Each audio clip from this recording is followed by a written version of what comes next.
I'm here at Vilniaus Institute for Policy Analysis, and it's my pleasure to welcome you here at the event Talking Belarus. Is it time to reload Lithuanian-Belarus relations?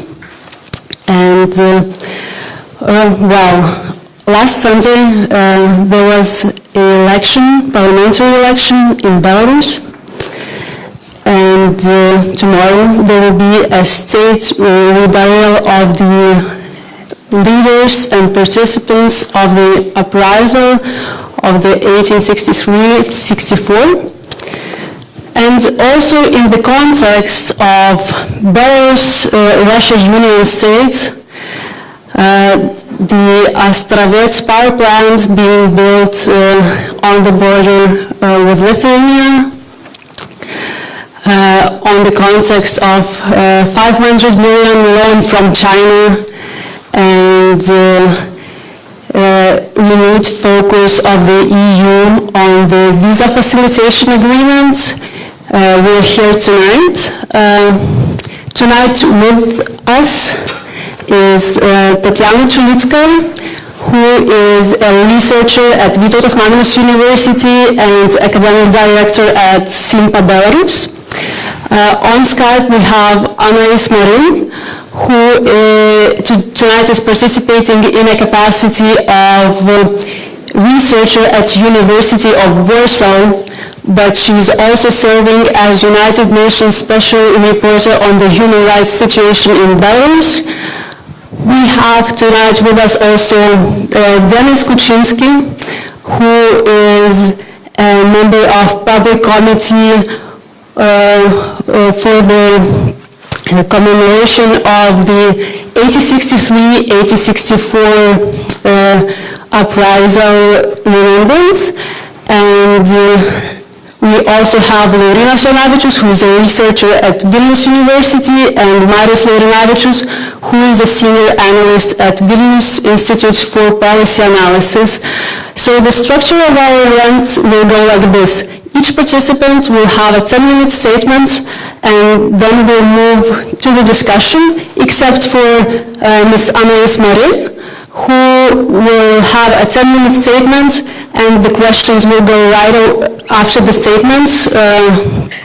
Yes, so let's start with Tatiana, who will talk about election results and Belarusian preferences towards Russia or the EU.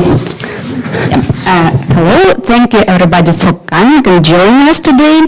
I'm glad that Belarus raised at least some attention, but I hope that our discussion today will be really productive and an interesting one. I will give you just a brief overview of Belarusian recent elections.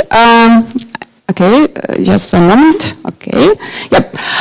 And just some pictures. I want to show you these pictures because this is really like illustrations of Belarusian election, which took place on Sunday and almost a week previously. It was basically business as usual.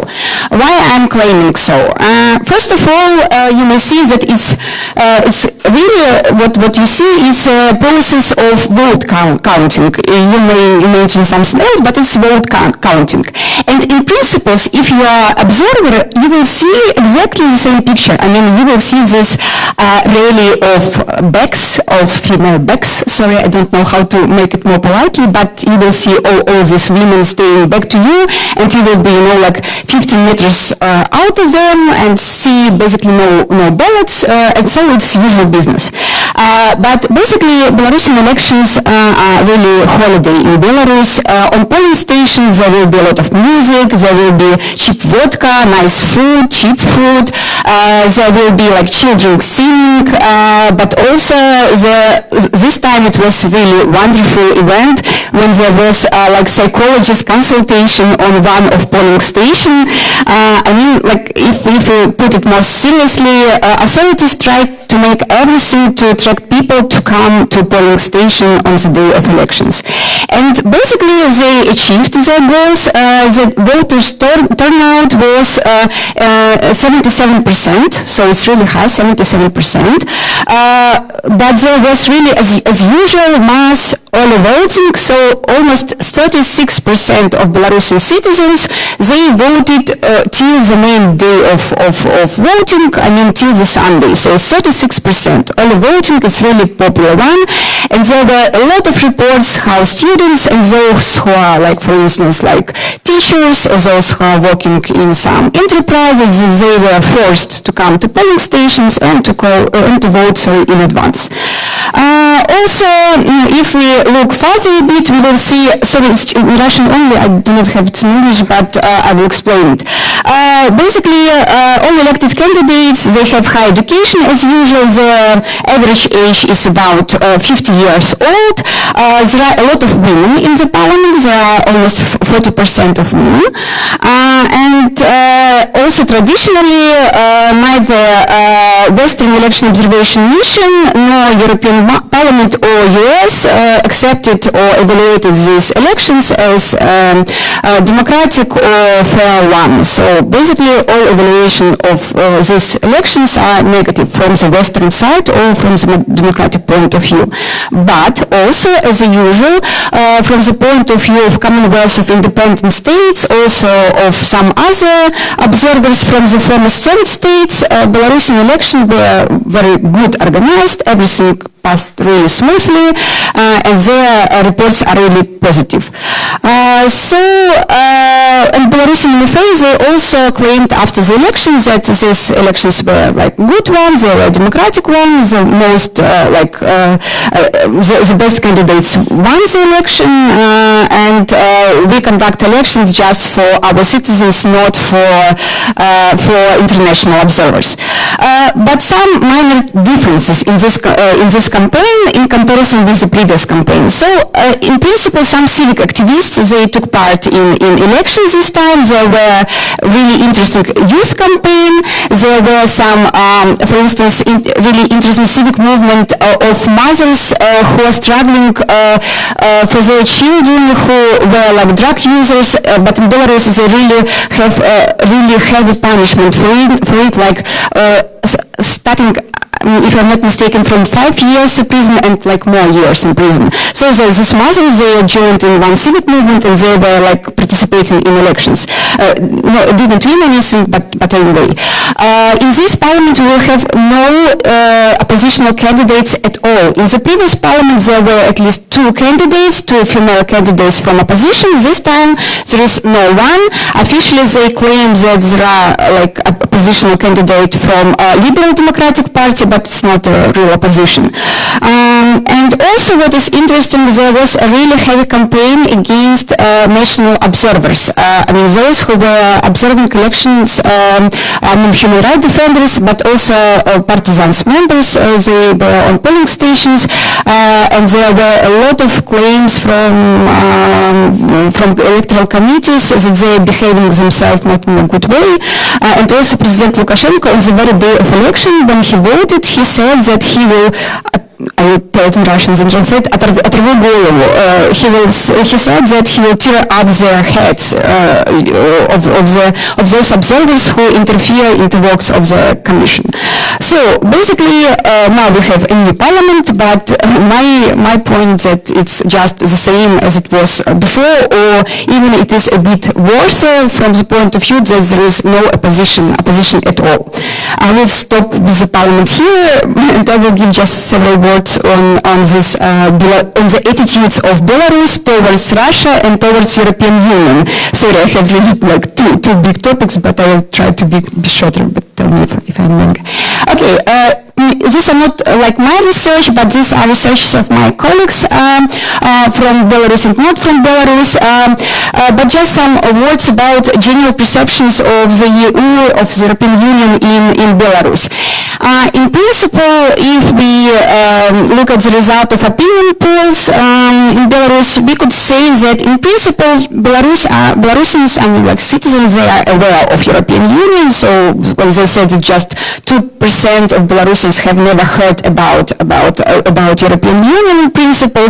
But I wouldn't overestimate these results, because in principle, just 51% of Belarusians, they basically trust European Union. And when it comes, for instance, to Eurasian Economic Union, we will have like figures of 48%.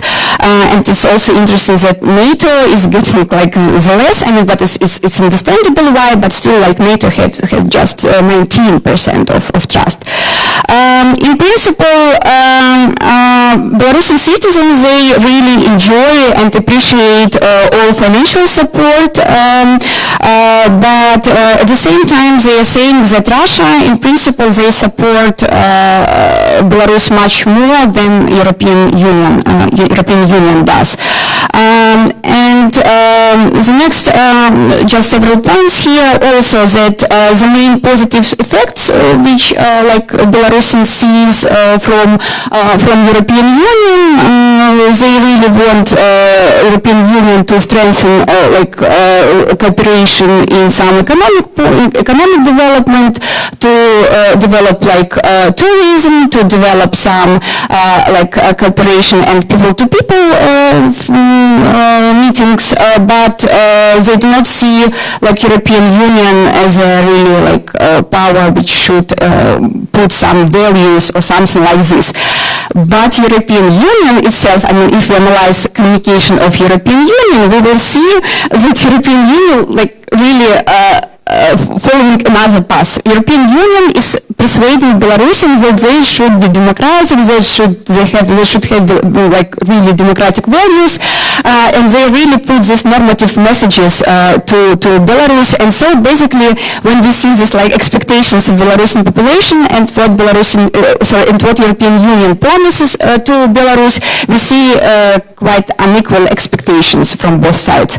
And the last but not least, here is also not my data, but data from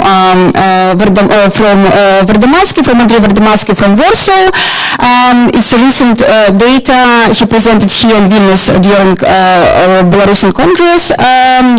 So basically, nowadays we, as usual, see more supporters of Russia than of European Union in Belarus. And just for comparison, to show you that recently, it might be interpreted as a good sign that recently, if to compare with January 2018, we see that there are more supporters of Russia. Nowadays, it looks like that there are less supporters of Russia.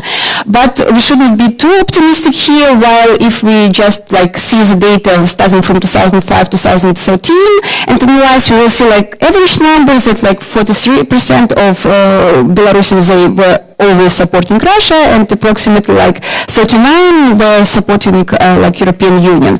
So in principle, it's also interesting that pro-Russian attitudes, they are a kind of more normative. Like when Belarusian people are asked why are you supporting Russia, they are saying yes, because we have common language, history, culture, and so on and so forth.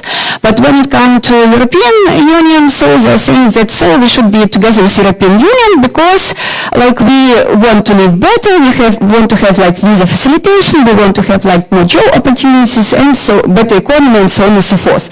So basically, when like European Union should be like pragmatic, and like the attitudes towards Russia, it's more like idealistic or a more normative one. Here I will stop and like leave space for my colleagues. Thank you. Now online we have Anaïs, a researcher at University of Warsaw, who will talk about Russia-Belarus defense integration. Hello, Anaïs. Hello. Can you hear me? We do. Okay. So I can see you, but I will start. Thank you for having me with you. Sorry I can't be in Vilnius today. I will focus my speech on the political and military dimension of the Russian-Belarus integration project, to try and give a sense of what is the situation in terms of the regional environment for Lithuania. I leave it to my Lithuanian colleagues to answer the question that Viktorija said in the presentation on is Lithuania safe in its regional environment given the renewed integration of Belarus with Russia. So I will break down the issue of this Belarus and Russian integration into three sets of questions. First, what is the state of affairs with the union state of Belarus and Russia? What reality is it today? What achievements? What has changed in recent years? Second, what are Russia's strategic interests in regards to Belarus, the regional, the political context in the Baltic Sea region? And third, what is Belarus's room for maneuver? And answering the million-dollar question, can Lukashenko resist the Kremlin push for integration? So first, regarding the Union state, we have seen in recent months an apparent acceleration of integration with the notification of declarations and level meetings, including their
Syrian tax system, closer foreign policy coordination, and ultimately adopting the constitution and institutions for the Union state.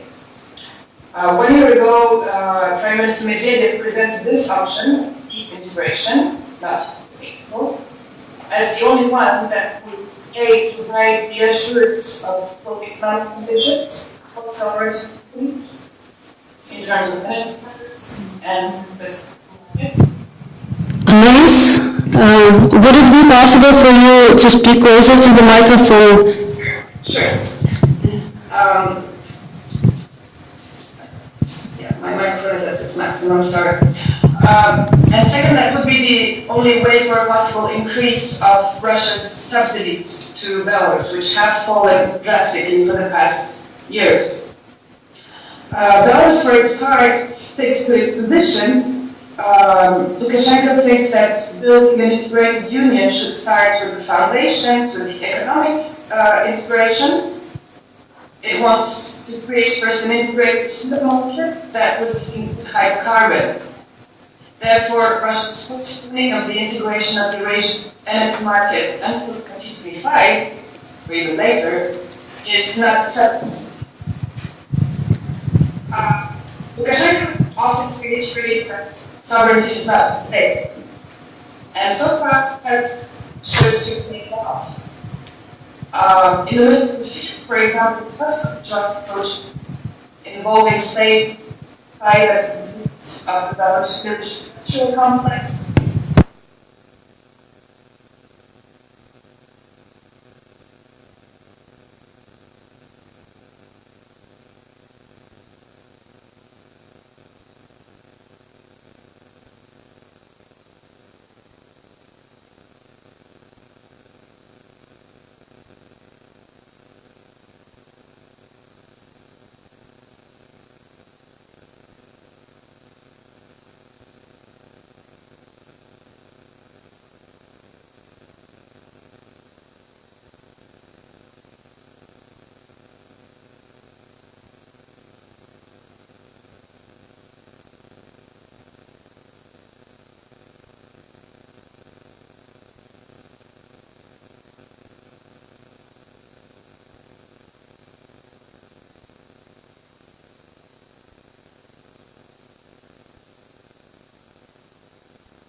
Sorry, Anaïs? Yes? Would it be possible for you to speak a little bit slower? Slower. Yes.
I'm sorry, Anaïs. The connection is really bad and we're having difficulties hearing you. So maybe a couple of short questions and let's move forward. Are there any questions from the audience at the moment? Okay. No questions, so maybe we'll move forward. Thank you for participating with us today here via Skype, and we hope to see you once you're able here at the Institute. Sure. Thank you so much. We'll move on to the statement of Dzianis Kuchynski, who will talk about the memory issues that are common to Belarus and Lithuania. Thank you for your attention. So before I start talking about what's going to happen tomorrow and the memory perception of Belarusians and as well as the government to Kalinowski, I would like, maybe not all of you are aware of what's going to happen tomorrow and who are the persons who will be reburied tomorrow. So just a small description what happens. In the middle of the 19th century, as already mentioned, in 1863, 1864, there was an uprising in Belarus, and Konstantin Kalinowski, together with other rebels, held an uprising against Russia, in a way. And, well, as you can say, it failed. And they were executed here in Lukiškės Square. And then they were buried, but we cannot say that they were buried, they were hidden in a secret, and after the trees, it's one of the reasons the trees on the Gedimint Tower were cut, they found out the bodies a couple of years ago. And then it was a decision to rebury them as national heroes. So now the question with Kalinowski applies for the society and as well for the government. So is he considered to be a national hero? So for Belarusians, for a nation, definitely he is. And you will see tomorrow there will be many Belarusians who will come especially for this event to pay their respect in a way for our national heroes. And now the main question is, how does the government see it? Is he a national hero for the government? Is he, is the event that's going to happen tomorrow of any value for the government? And we can see several, let's say, opinions on this regard. Let's say, Minister of Foreign Affairs said that they helped, Minister of Foreign Affairs of Belarus said that they helped to identify that the body found was actually Kalinowski's body, as well as you will see that Vice Prime Minister of Belarus will attend tomorrow's event in the cathedral. But at the same time, some historians close to the government say that, well, actually it was more like a Polish uprising and he's not a national hero. And as well as a recent interview of Belarusian president put some, let's say, real light on the problem. He said, I don't think that this is a simple question, and I ask you to not simplify things. It's not that clear with the figure of Kalinowski. So at the same time, we see that one of the ministers says, well, we help and we will be presented. At other point, we don't see clear understanding how the government perceives him. And my opinion why it happens is because Kalinowski is not a very convenient person for current Belarusian government. Why? Because if you see what he was doing, he was making an uprising against Russia. He was saying, we are against Russification. We don't like Orthodox Church to Russificate the country. And he was basically trying to change the system. And for current Belarusian government, especially I guess for president, this is at some point not a very good touch point because because we have this union with Russia. That's one touch point. The second one is because Kalinowski himself was very much in front of Belarusians, of Belarusian language, and as well he was one of the, well, let's say grandfather of the nation, even though at the time of Kalinowski the nations were not formed in terms of Belarus. At other points, why they are presented, why they're going there, why are we going to have this vice prime minister tomorrow, and why the MFA says that he is a very important figure in Belarusian history. So I think it's because, first of all, it is very, in general, it's a very safe statement. It's not the same as, let's say, make Belarusian language the main language of the country again, which was cancelled in 1995 after the referendum. And I would say this is, in general, the policy, the modus operandi of Belarusian governments to have this safe balancing. Because at one point they can always use it when they need to ask something from Russia. In a way, saying like, look, we're actually not Russians, we have these national heroes. We have our nation, we have our culture and values. Question, do they truly believe in it? Well, personally, I don't think so. But at the same time, they can still use it in a safe way, because we see it not only with Kalinowski, but in general with our heritage. I can give you an example, because it is a common example, and it's a good example for Lithuania. We also share the history of Grand Duchy of Lithuania. And recently we got opened several monuments for Grand Dukes of Lithuania. One of them is Algierd or Algirdas, the monument in Vitebsk, and the other one is Gediminas or Gedimin in my native town, Lida.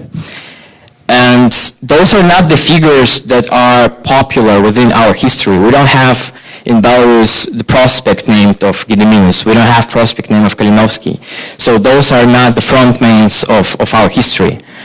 Our official history mostly is made on the Soviet history and as well on the Second World War and the pain that the nation had during this war. So now they start to open these monuments, and I think it's also something safe. You can open it, pay some attention to Belarusian nation, pay that, yeah, actually we had this history, but it's still not on the front lines. And tomorrow, when we're going to have the commemoration events, Belarus will be presented. We will be presented by many people who will come from Belarus. You will see it. But on the official level, it is still not in a full capacity, because during the preparation of the event, it was agreed to invite the presidents of the countries.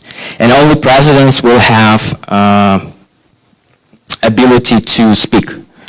So we're going to hear tomorrow President of Poland, Andrzej Duda. We're going to hear tomorrow the President of Lithuania, Gitanas Nausėda. But no one from Belarusian side will be able to speak, as they should, because mostly it was, Belarusian uprising. And Kalinowski is a national hero of Belarus. Another point, will it, going back to the topic, will it at some point warm up the relationships between Belarusian and Lithuanians? In my opinion, yes, it definitely will, because as soon as we can share our past, as soon as we can share our national heroes, we definitely can build a common future. Thank you. Thank you, Dzianis. Marius Laurinavičius, a researcher and lecturer at Vilniaus University.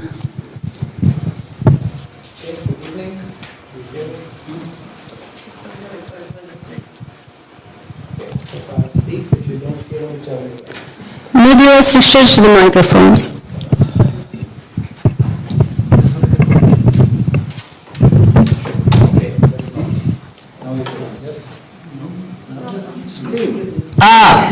Oh, it works. Oh, that's what we need.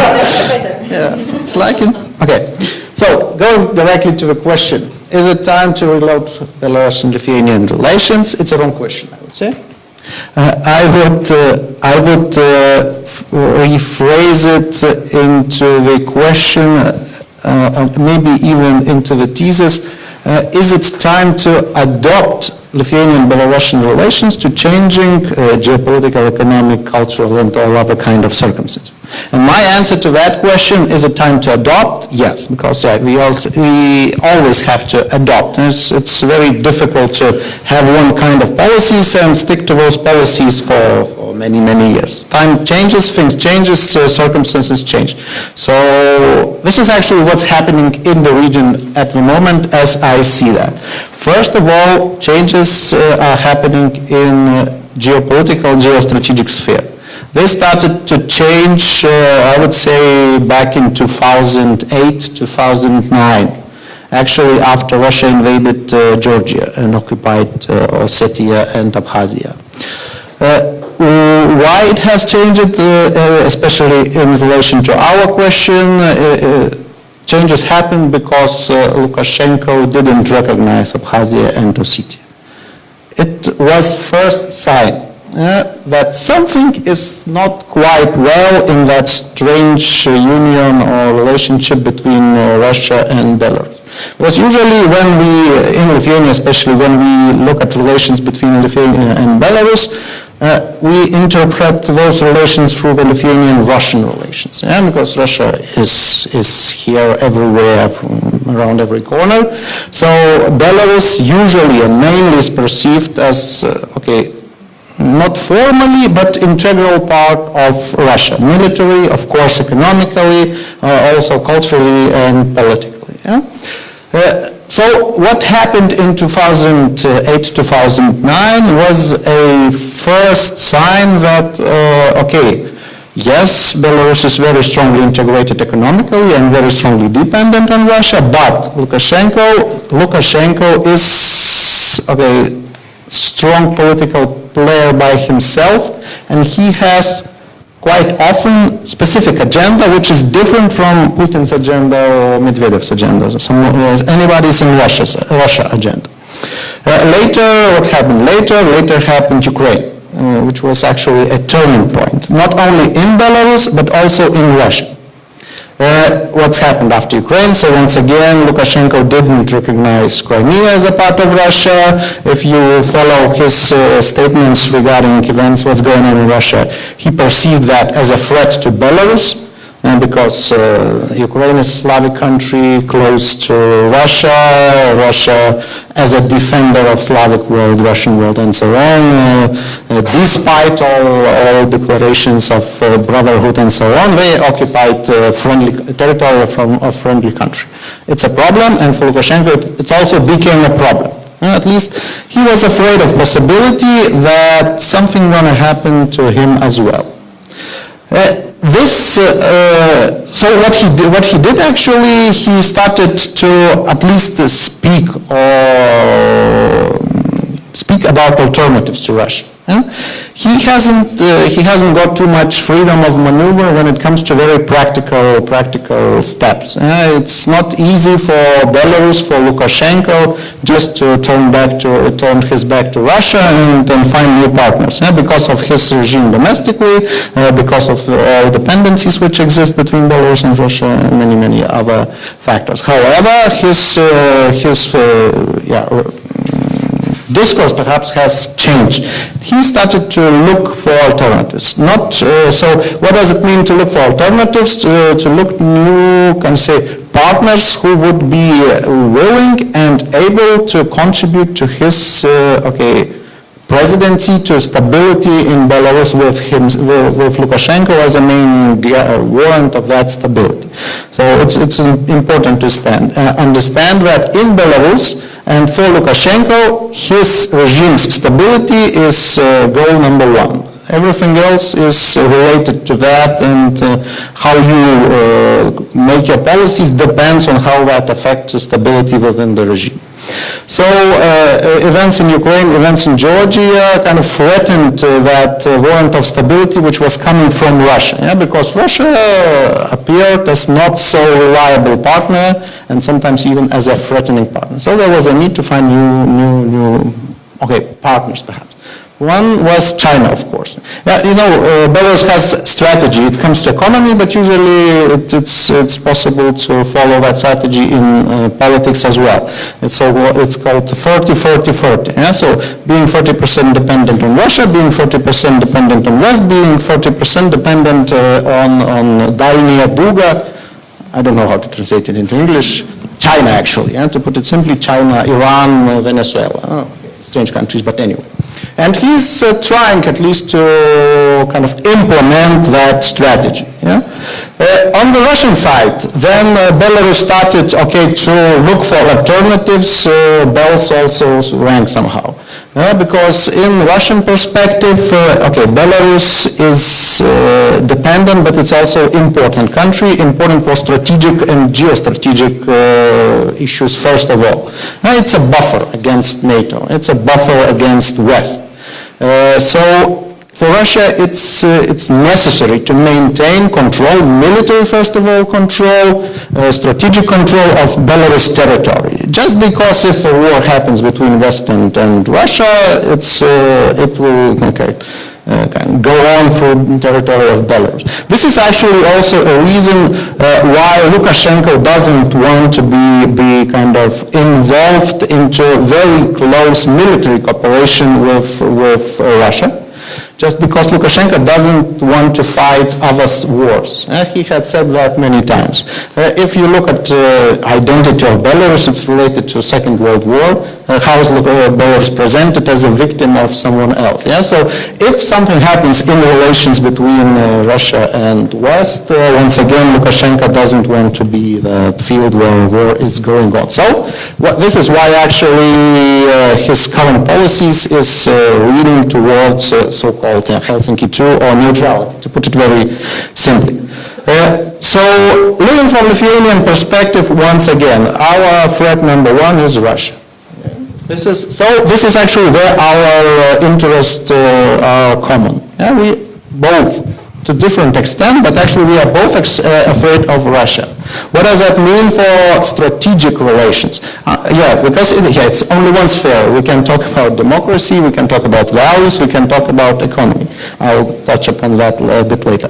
But looking from a very strategic perspective, it's in Lithuanian interest, it's weird, but to support Lukashenko in his fight against Russia, or at least in his attempts to stay neutral between Russia and the West. It's not a question whether Lukashenko is turning West, becoming more democratic. No way.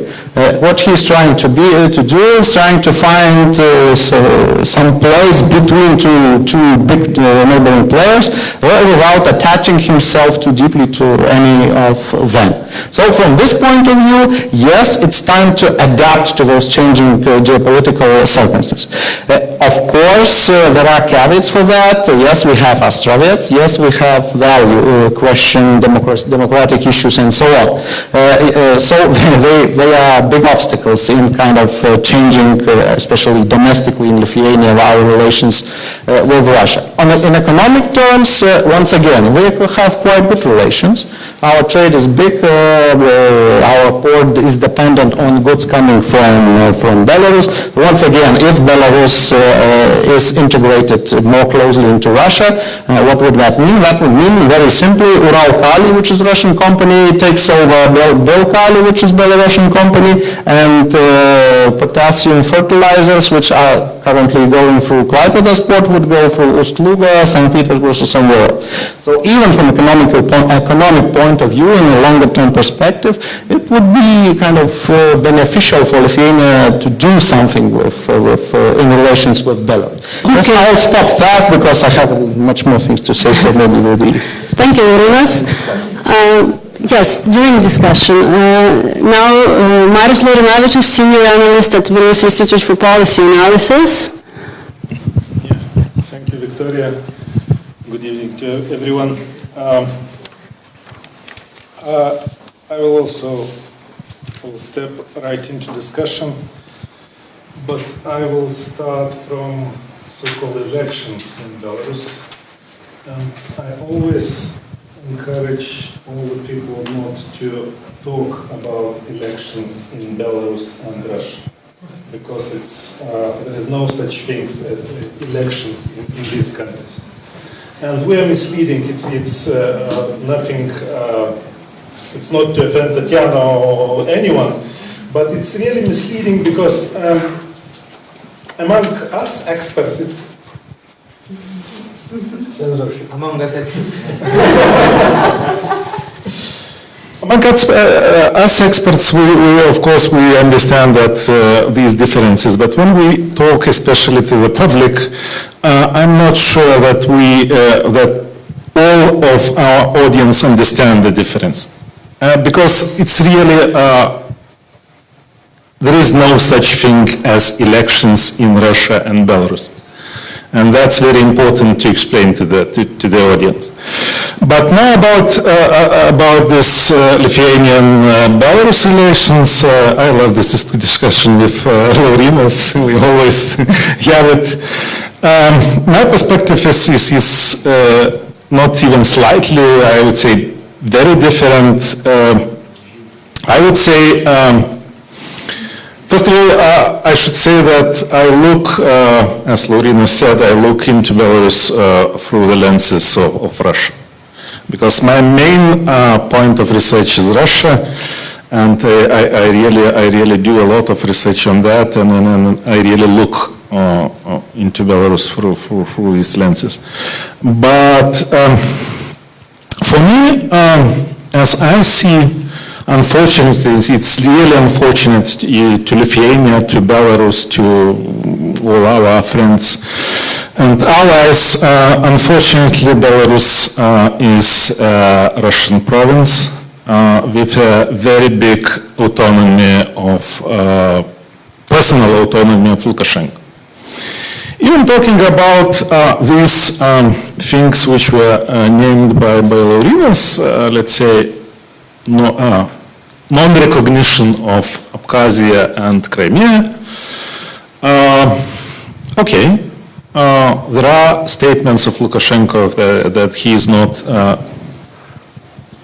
recognized these kind of occupations. But even when we look to, let's say, voting of Belarus in UN on these issues, we always see that Belarus votes along with Russia. So, is it so much important what he's talking about? Or is it a matter of fact that, well, he is talking that he is not supporting, but actually when it comes to real things like voting in UN, he is supporting Russian position. The other thing which, to my mind, is really important, and the argument has been made, and it's a legitimate argument that for Lithuania, in Lithuanian interests, it would be good to keep at least Russian military bases out of Belarus. But again, talking about military bases, first of all, we should take into account the current situation of and the level of integration of military of Russia and Belarus. According to experts, they are almost 100% integrated. So even having a comparison between, let's say, our integration, military integration in NATO, because now we also don't have, let's say, foreign bases on Lithuanian soil. But we have German soldiers, we are doing all kind of, even with Americans, we are doing all kind of exercises, and we are allies. So Russia and Belarus in military sense are integrated even more than that. So for me, it doesn't matter if there are bases formally in Belarus or not. For me, these are the same army with different uniforms. So I don't see any point to seek or to support the regime in order not to get these bases in Belarus. The other thing which is also important to remember that even Lukashenko himself made it clear several times that, well, the discussion about bases in Belarus is much more about what Lukashenko, I would say Lukashenko, not even Belarus, will get for these bases. Russia is simply refusing to pay. And then Lukashenko is saying that, oh, okay, if you are refusing to pay, there will be no bases. So if Russia would want to have these bases, I think they will have. But now about some words about this Russian and Belarusian union. First of all, again, we should remember that this process goes on already for more than 20 years. Not even 20 years, but more than 20 years. Nothing has happened, I would say, and I wouldn't predict anything happening. As I said, economically and politically and military, Belarus is already a province of Russia, unfortunately. But to my mind, Lukashenko will keep his own personal autonomy. Because one very important thing, again, looking from Russian side. For me, it's really very, very important. Why Lukashenko is so skillful dealing with Russia? And again, remaining this story about Uralkali. Because he's really good at exploiting internal divisions in Russia. Russia is not a power vertical we very often think about. Russia is a mafia state with different groups competing and even fighting each other for power. And Lukashenko is not only very skillful in this playing these divisions in Russia, but he is also having a very powerful lobby inside Moscow.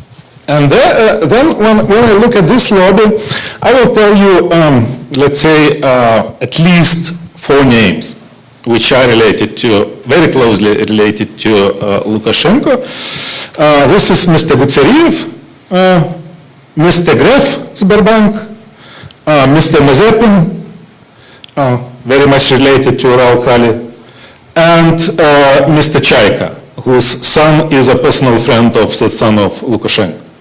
So these four people, they are not only very influential in Moscow, but they are also, I would say, at least very close to a group of, or I call them a clan, a group of people, I call it a clan of Mr. Chemezov. And to my mind, Mr. Chemezov right now, is number 2 in Russia. Not Mr. Sechin, but Mr. Chemezov. So, and all these guys I mentioned have a huge preferences in Belarus, huge economical preferences.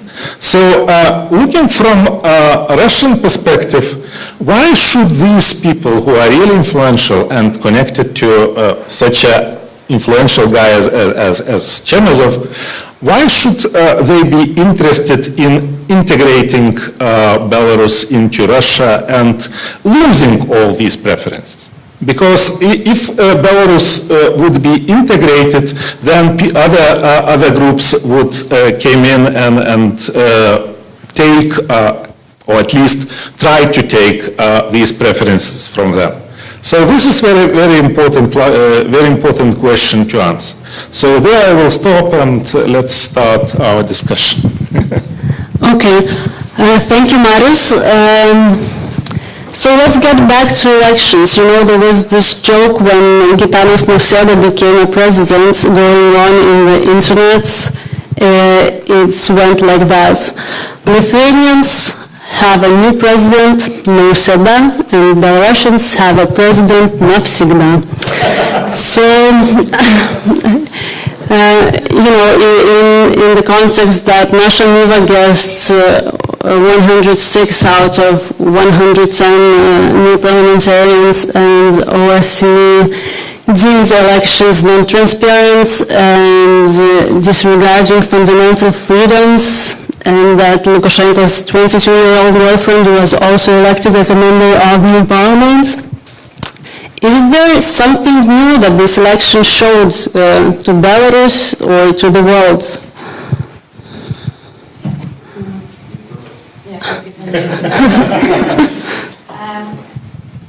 Okay, go on. First of all, we got like beauty queen as a member of the parliament. I think it's a great achievement for Belarus, but I'm joking. There are some differences. First of all, I would reflect on what Marius said about there is no elections in Belarus. Of course, there is no election if you are speaking about election in normal democratic sense. But on the other hand, we could see that during so-called, I will call them electoral campaign, there are much more space for discussions in Belarus if to compare with the situation before the election or after the election. I mean, this period of electoral campaign, it's not like period when you are choosing or electing candidates, but still you could hear at least different voices.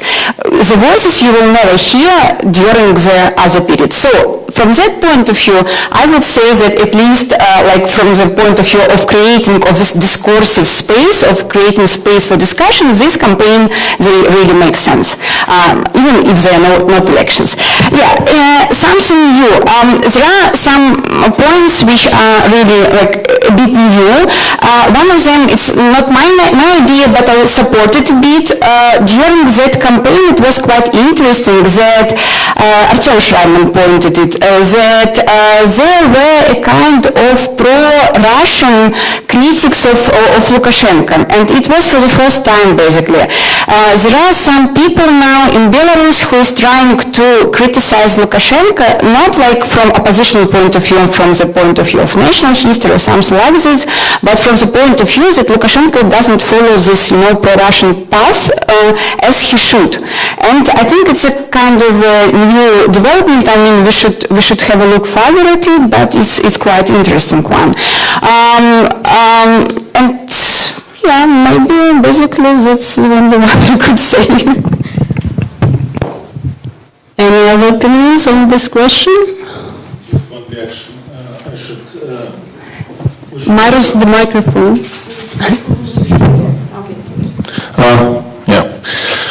we should also, I'm not sure if it's a new thing that you have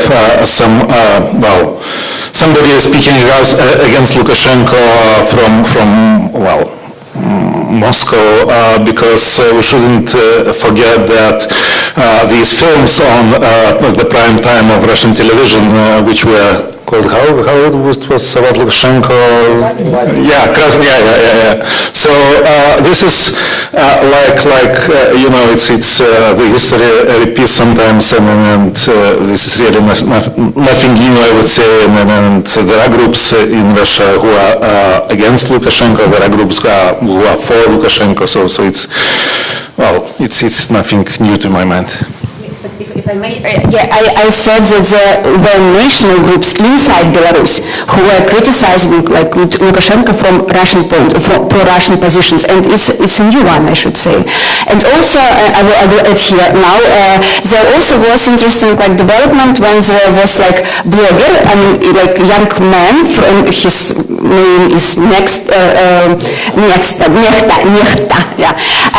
So his name is Nechta, and he is he's making a film about Lukashenko. It's nothing new, basically. He made a mixture of old rumors about Lukashenko, but that was during this campaign. And it was also interesting that there was a new way of mobilizing young people in Belarus, because this young man from Poland, he's Belarusian who's living in Poland now, he was mobilizing and asking people to come to square, and there were several hundred people, not to mine, but from Belarusian point of view, it's still okay. They gathered in the center of Minsk, and they were they had a meeting. There were some police interference into it, but still it was also kind of a new development. And the last one, if I may, also from the youth, there were Belarusian youth. There were some really interesting developments when they were trying to use a new agenda. They were trying, for instance, to make this anti-military statement. For instance, there were changes in this legislation towards obligatory military service in Belarus, and this youth campaigns, they were using this agenda. It's not typical for Belarusian campaigns. Thanks. Yes, sorry. So Belarus pushes this idea of itself as a neutral country, but on the other hand, it is heavily dependent on Russia. And of course, it's a pity we could not hear what Anaïs had today for us, but one of her statements in 2013 was that the only aspect that is working for Belarus-Russia Union state is integration in the defense sphere. And also taking into account this new $5 million debt to China to repay the Russian debt, which is, I guess, is now around $8 billion. And news just came in from the European Union approving visa facilitation plan with Belarus. So in the context of all this, how should we regard Belarus? Is it a neutral state? Is it a proxy state? Is it a puppet state? Or is it a province of Russia, as Marius just said? I just want to add to what you said. Actually, you forgot America, United States. If you look what's going on in America and Belarus relations, you also may see significant change. Return of ambassadors, visits of high-level officials, which talk not about democracy, human rights. We talk about security. We talk about INF treaty, they talk about START treaty, they talk about military bases, or are they going to be in Belarus or not going to be in Belarus. I'm not sure Americans are not aware of what's going on in Russian-Belarusian relations, and they really have strategic interest, they really got power to promote that strategic interest.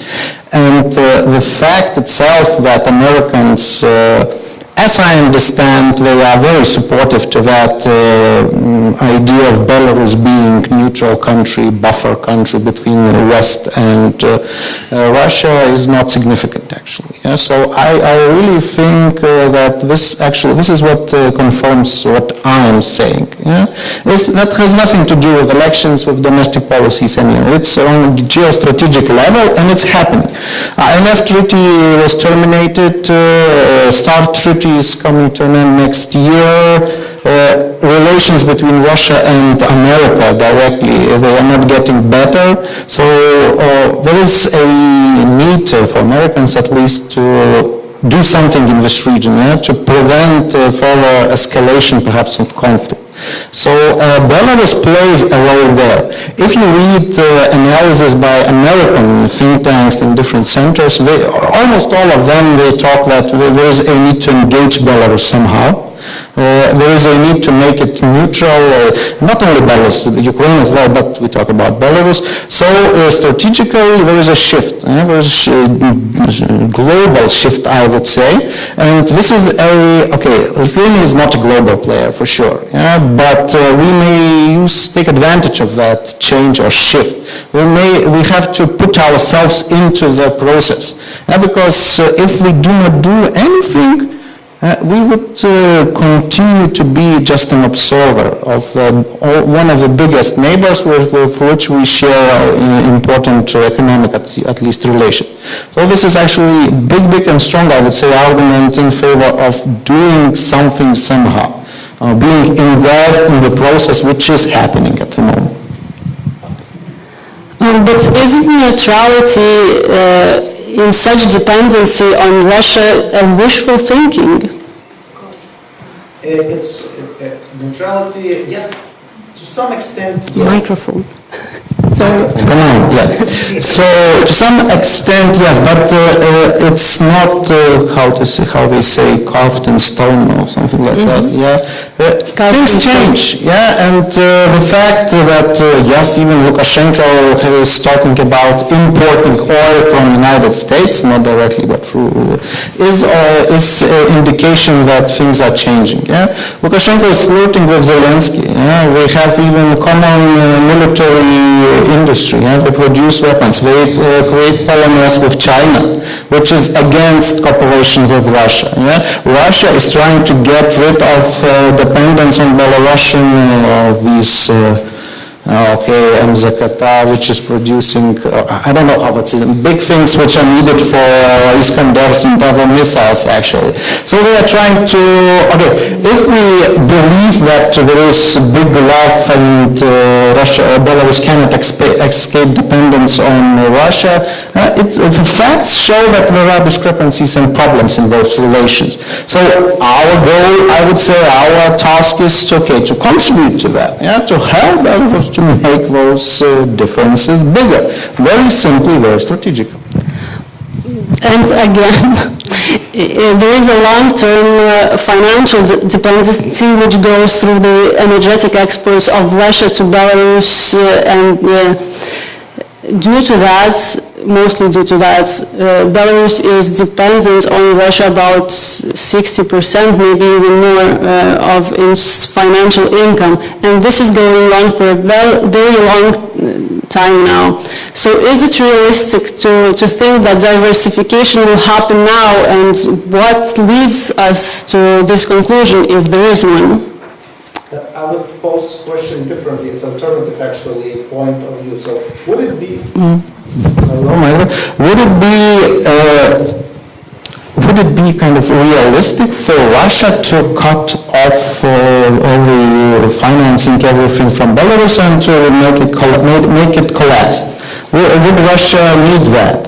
Would Russia like to do that? I'm not sure, because Russia doesn't want to lose Belarus because of all these strategic issues. Yes, for sure they can do that, but they also need Belarus military as a buffer state. So we should not look at those relations as a very simple relations. Yeah, big dependency, that means they wouldn't go anywhere. There are a lot of factors, some of them I mentioned already, that these dependencies, they are decreasing. Yeah, they're not very significantly and strongly, but there is some changes, at least political will within by Lukashenko himself is present. So it's a signal. Yeah, whether it would lead to some real change, I cannot answer that question. Nobody can. But this is the window of opportunity. So yeah, it's a question whether we use that window or we just observe what's going on. Just brief intervention from my side. First of all, we should decide other military cooperation with from Russia, with Russia with Belarus or not, because you claim that there is no such cooperation. Yeah, I mean, I'm quoting you. Russia doesn't want to be a military cooperation in Belarus. You said it. Not willing to be and not having that cooperation are two different things. Yeah. Okay. Yeah, it was. Yeah. Okay. Just for clarification. But my point was that you mentioned that it's not good for Russia to break all the dependencies with Belarus, but Russia is not. I mean, like, if you can, this is unbalanced relations. I mean, like of course you know it very well. So I mean, if Belarus decided, to break with Russia, it's one story. But if like Russia decided to break with Belarus, it's quite another story. So I mean, like, we could not evaluate from this point of view this relation, in my opinion. I would quote Sergei Karaganov, who's quite famous Russian expert and person related to strategic thinking in Kremlin. Very recently he just said, we look at all attempts by Belarus to maneuver с юмором и пониманием. Which, yes, it really shows that Russia understands that if something goes wrong, it can just take away Belarus, Lukashenko, anything. Yes, so for sure it's there, and for sure Belarus is very strongly military, economically, and other aspects integrated. But if there is an opportunity to decrease that integration, to kind of create new linkages between West and Belarus, why not to use that? This is the point, actually.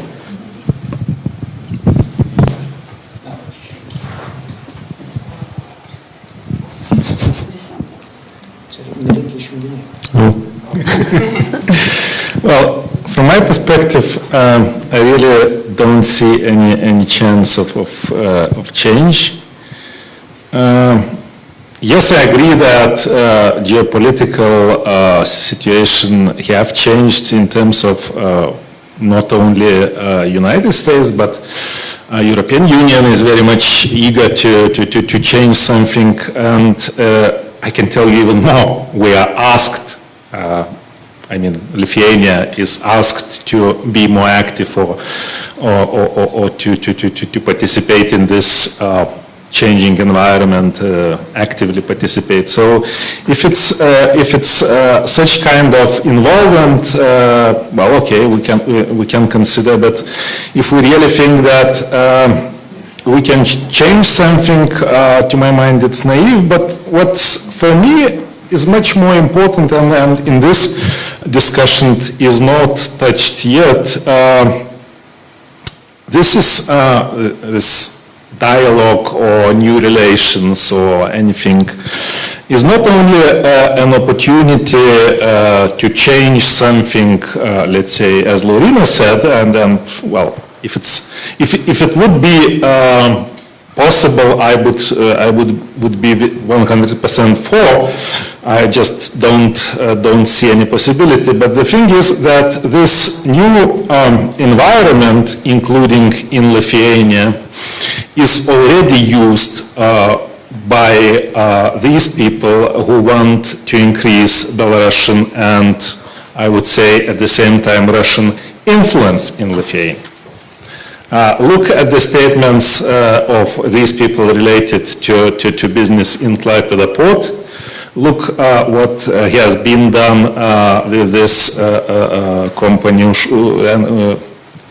decision which was made in the interest of the company of Udovitsky, which is increasing his influence in Klaipėda port. So we also talking about these new opportunities. We also should have in mind, well, at least challenges, if not threats, which coming these new opportunities. So and then we should balance our decision. So coming back to the Klaipėda port, what kinds of policies should Lithuania pursue towards Belarusian investments in the port of Klaipėda? Do you think it's just business, or is it a threat to national security, or something else? What to answer? Well, in this sense, I I really don't see any difference between Belarus and Russia. Belarusian business is including Uralkali. Can we say Uralkali or Belarus-Kali is very independent? Well, I don't know. Even after the story with Uralkali, when Lukashenko took back the company which he sold before that, I think that these are so much interrelated that when talking about Belarusian business or its influence in Lithuania and especially in the strategic companies like Klaipėda Port, we should think about Russian business. And with Russian business always comes Russian influence. There is no other way. And this influence is always hostile. And starting not only with this geopolitical influence, but starting from very simple things like corruption, crime, criminal activities. Of course, we have no chance just to cut this cooperation with Belarus and even with Russia, but I would advocate for the strategy which diminishes this business relations with a country which should be called a mafia state. Is it about all business relations or these business relations that are related to strategic infrastructure? Starting from the strategic infrastructure, but when it comes to Russia again, it's already not about Belarus. Belarus system is slightly different. Internal Belarus system is slightly different. But when it comes to Russia, we should take into account that Russian business without so-called krysha, which is protection or roof for this business, is simply not possible. And it's not just about big business. It's about the smallest business, because in every village there is a police guy or FSB guy who is protecting this small business. So how can we avoid this even geopolitical influence even in terms of small business?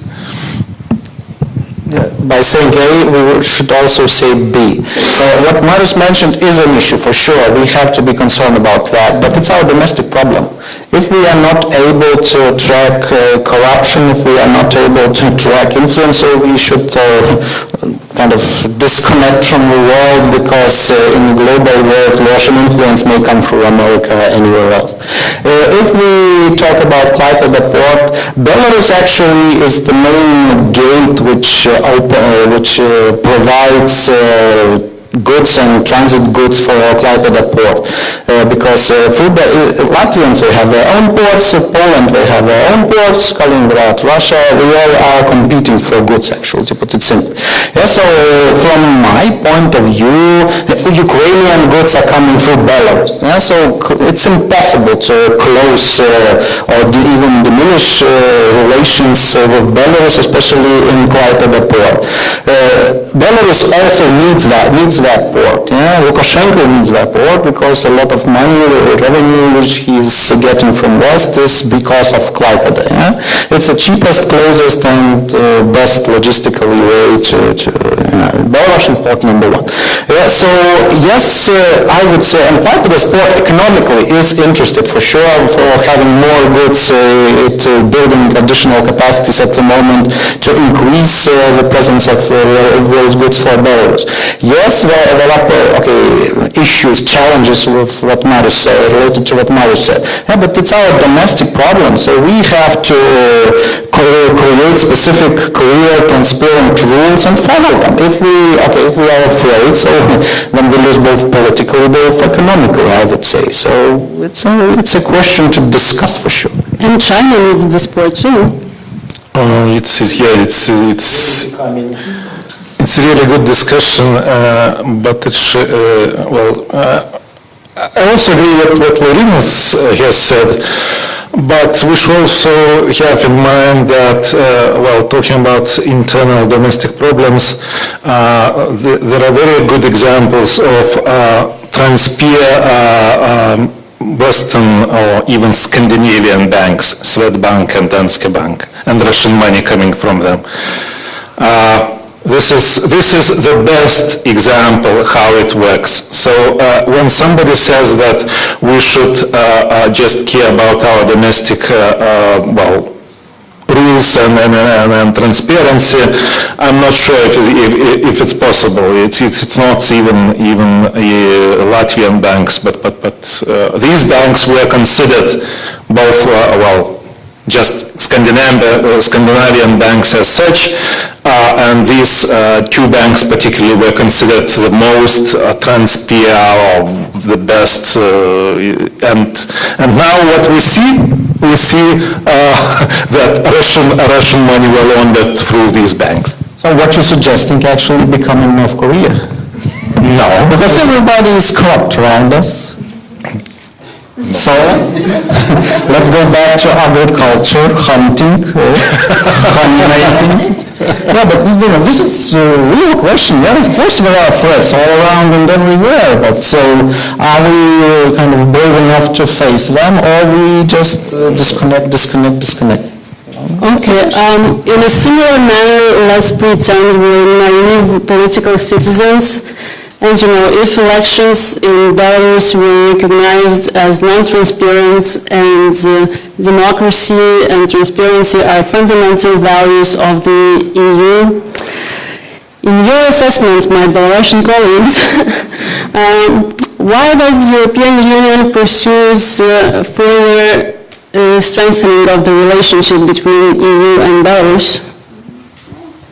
Yeah, it's quite clear, I think, because now, it was mentioned already that after 2014, after Crimea, the world has changed really, and Belarusian president, he's not the last dictator in Europe anymore. There is one more bigger dictator, but the position of other big players, big actors has changed, and now they see Belarus not just as a state with authoritarian regime, but a state which should be somehow taken out of the Russian influence. So basically what is going on now is just prolongation of this pragmatic line of European Union and US, just separating Belarus, or at least trying to separate Belarus from Russian influence, which is really too strong from economic point of view, from cultural point of view, from media point of view, and so on and so forth.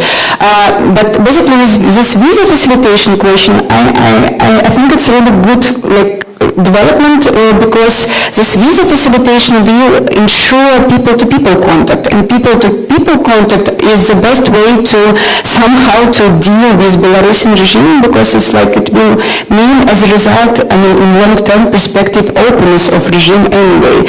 From this development is really positive one, but that there were any harsh reaction. There were the statement of European Parliament, there was statement from US Congress yesterday, but basically they are staying on the same path as they were, is just because there were no violence in Belarus. So basically elections were non-democratic but not violent on the other hand. So there is no enough background or enough ground to change attitudes towards Belarus right now. From normative point of view, any democratic person wants to change some changes, but from pragmatic point of view, nothing will be changed until there are new violence in Belarus, in my opinion. Yeah, I think it's pretty clear, and also I think what the European Union in this way suggests and thinks is selecting between two evils, and the smaller evil is kind of better than a bigger evil. And if you just check for the last, let's say, 25 years of cooperation of European Union with several NGOs, with several, so to speak, opposition, the last big success was 2006, 2010, and then if you just see for the last 9 years, I think they're just checking in terms of development and in terms of results that were brought. And let's say they were not that big. We didn't see massive protest as it was in 2010, 2006. There was some 2017. It wasn't a protest though, but it was a big action. that happened, and then it was, well, they were beaten, so that was big. But it was still not anti-governmental, so it was because of the National Day of Belarusian People Republic. And, no, this is different. I'm talking about when they were beaten 25th of March. As well, yeah, as well, and there's some of the laws that were made. So I think that after the Crimea, again, it was decided to, let's say, A/B test again the policy towards the government, and from the positive side, it's definitely gonna help in a long term for P2P, for people to people, and education. Do you think that memory issues could be an opportunity to somehow strengthen or, I don't know, weaken this movement? Yeah, this is actually very easy to see if you just talk for older generation from Belarus who never been to European Union countries, or let's say in neighbor countries, and when they come and they just see even countries like post-Soviet countries, such as, for example, Lithuania, which is still developing in a good way, when they come and they see the development that you have, like on a daily basis. Let's say, for example, when you have elections, and they see those are real elections, when they go and, let's say, see developments in terms of infrastructure that the country has, the ability to travel and so on, some small details. So I check it from the perspective of people I know as well, and they say, oh wait, why don't we have that? So is it that difficult to switch it? So as soon as you see it in your eyes, with your personal experience, it definitely helps. So as soon as many Belarusians could travel to any European countries, I think in their head they change it. And same as well with visa regime for Belarus. So as soon as more foreigners come to the country, the more contacts locals establish. So this connection, I mean, this is definitely long term. So it doesn't happen like that. You know, we came and, oh yeah, let's change it, let's change the regime or something. But it does. And just going back to one more question we were discussing about what changed in the election, well, time changed and duration changed. For example, we were mentioning this movie by Nechta, and it's almost impossible, let's say 4 years ago, for a movie to be published on YouTube to get 2 million views in what, less than a month? Less than a month, yeah. Yeah, well, I don't think in a week it was 1 million, but now it's 2 million, and for the population of the country, 9.7, right? So this is a kind of what has changed. The last year it was 1.8, I guess, but it's going, so growing. And that's what has changed in a way that people get more access to what's going on, and it's a bit more difficult to, fake some of the stuff, especially for younger generations. But I think in the case of Belarus, isn't the transference of power from the people to the governments very limited? In a country where Nasha Niva can guess 106 out of 110 parliamentarians, and then what kind of time frame does it take for those changes to be transferred to the governance level? If any. So no really transfer. We do not have now even these 2 opposition members in the parliament. We still have this very, very empty parliament. So if we are speaking about changes in long-term perspective, it's anyway about changes of consciousness, about changes of culture, of civic participation, patterns. So in this sense, in long-term perspective, it is civic education makes sense, but it's not about transfer of power right now, from people to the authorities. So,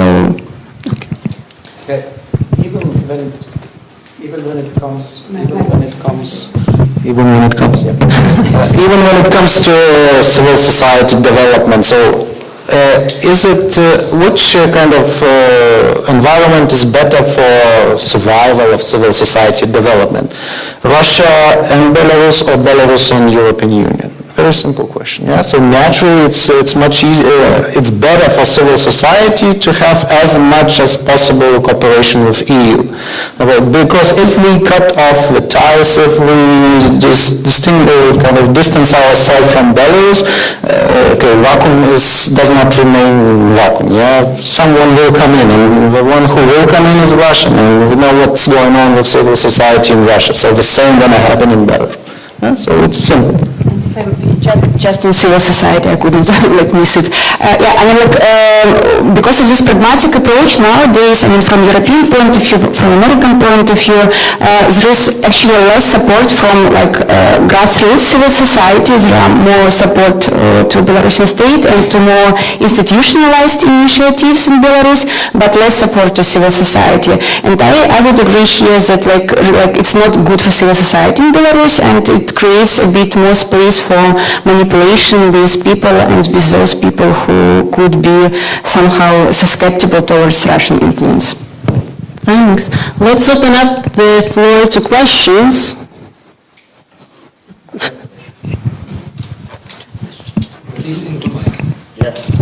Maybe even two questions.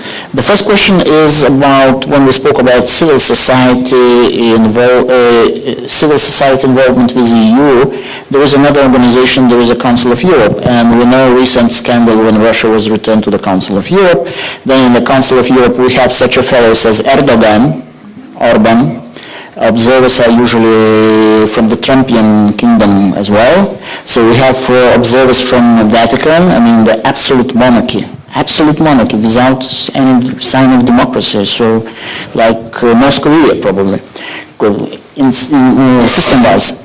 So are any plans, any talks in Belarus, at least, somehow to try to creep into, Council of Europe? Because right now in this context, Lukashenko is completely legitimate and very tiny problem.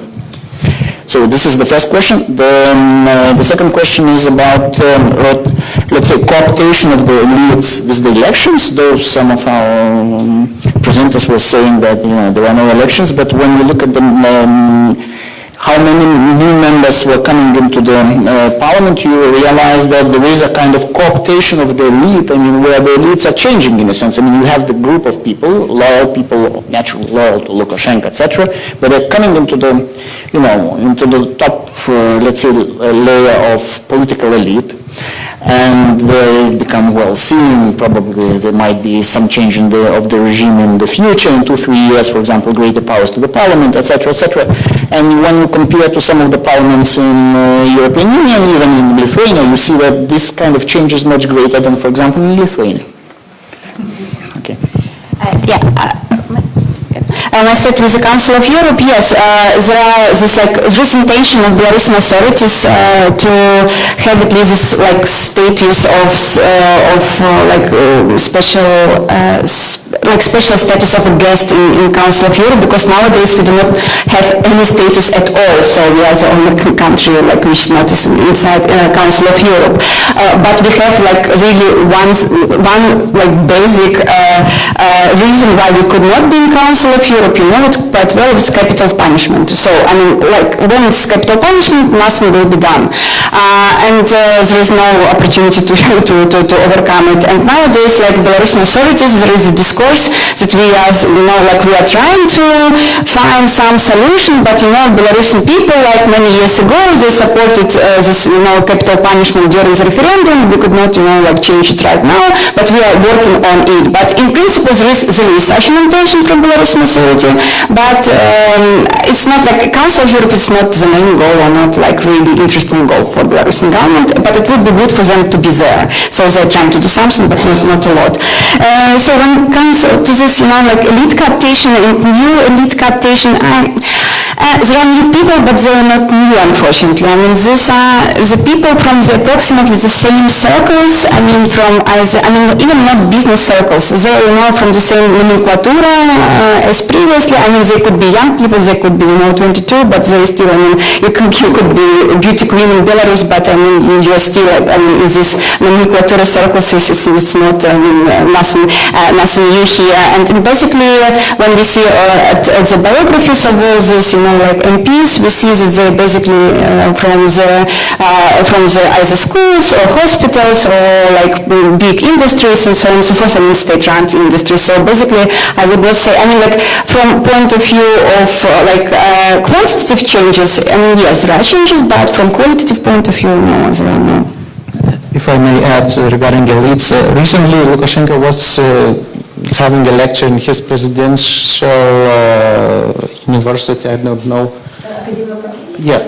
Academy of Governance, of Management, something, and he told directly himself, I have a pool of 1,800 people from whom I appoint to different positions. Another illustration example, a year ago perhaps, he was visiting one cow farm and he saw how, в говне коровы живут, and he dismissed the two heads of those farm and local administration. What happened to them? They find new jobs in government service, actually, in state service. So this renewal of the elites, it's not happening in Belarus for sure, and Lukashenko controls very strongly who is present here for sure. We have some more questions here. Yeah, double or triple question, but I will try to be short. First question, I guess, dedicated to Tatiana, because she was talking more about election.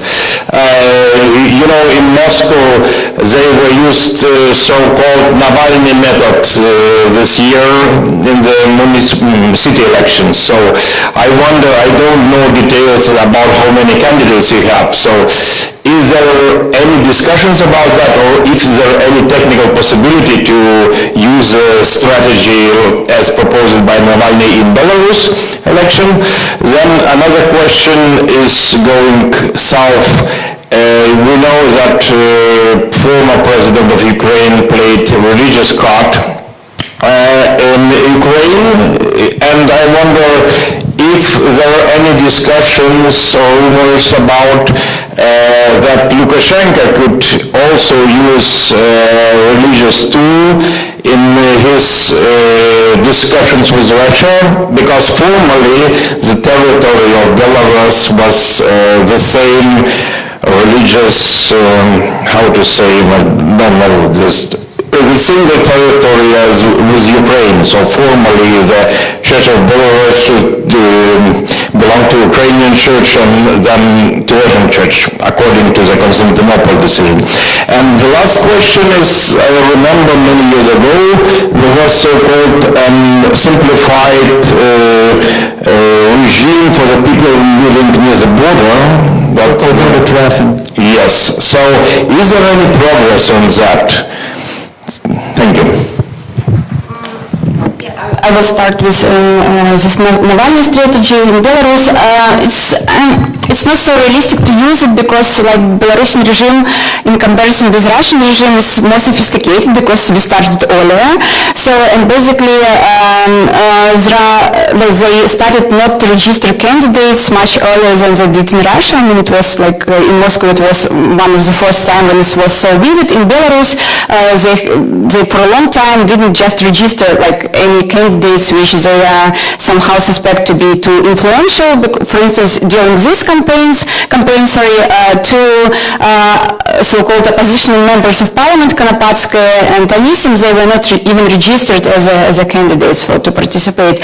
And the second issue is that there is no vote counting in Belarus at all. I mean, in Russia they somehow, counting votes. I mean, there are manipulation, but in Belarus they do not know, they didn't at all count it. So they just, making some manipulation with paper, and it doesn't matter how you vote. I mean, it doesn't matter did you appear on the polling station, did you go there at all or not. So basically for Belarus, this Navalny strategy, it doesn't work too well from the point of view of organization of this technology of election.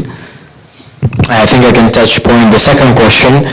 Well, personally, I don't think this religious card could appear in Belarus, because like if you just compare Ukrainian and Belarusian status quo for, let's say, a couple of years ago even, Ukraine was very more diverse in this way, because there was a Moscow patriarchate, then there was Ukrainian church, then there was Autokefalian church, and not to mention the big Greek Catholic Church. So in Belarus, the situation is slightly different in terms of the statistics. Well, it varies. Well, they say the majority, around 80%, are Orthodox. In reality, it could be actually less because, as you know, the half of Belarus was for 20 years on the second Rzeczpospolita. So there are a lot of Catholic on the western side.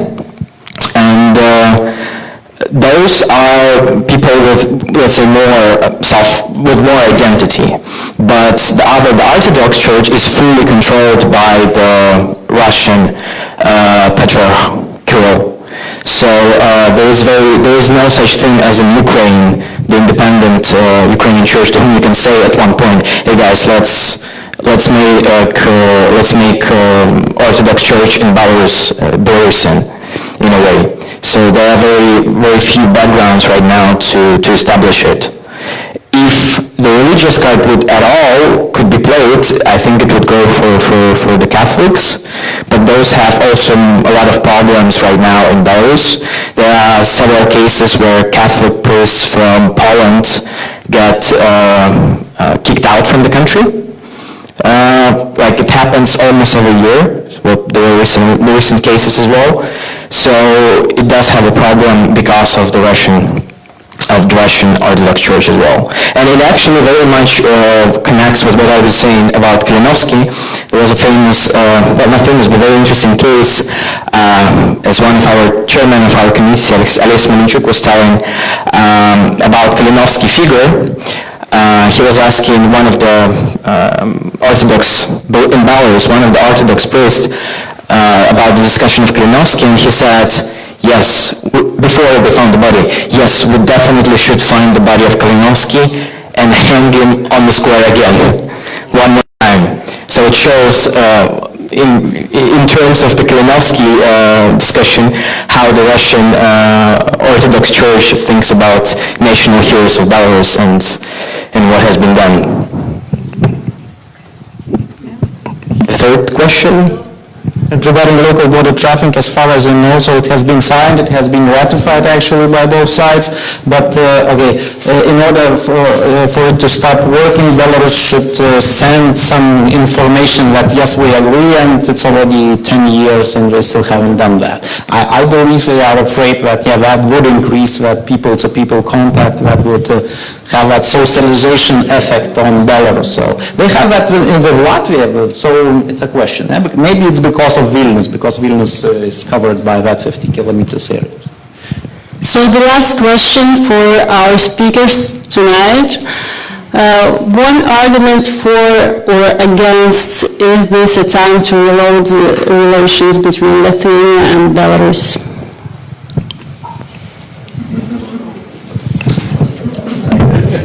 It is always good to reload any relation because it makes it fresh. So as many talks we have, as many discussions we have, as many points we raise, it's always good. And I think now it is maybe as never the time to reload them. But as said before, what do you understand by reloading? So the main thing, not to go back to the same mistakes again. Like I personally think that the best way to reload this is not from the up but from the down, in a way, to people connection, to more relation between the nations. Thank you, Tatiana. I think that for reloading of any relations, you should have initiative from both sides, and I see that nowadays there are quite different pragmatic from both sides, because in Belarus they want just Lithuania to step down,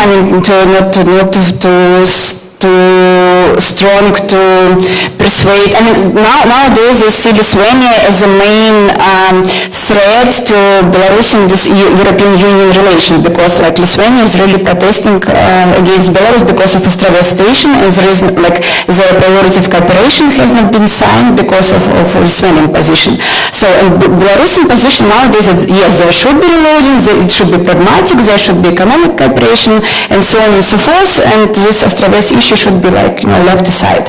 And Lithuanian position is quite quite clear. We know about it nowadays, so I do not see ground for reloading, while the official positions are quite different of both countries, but maybe it would be nice if there would be some developments here.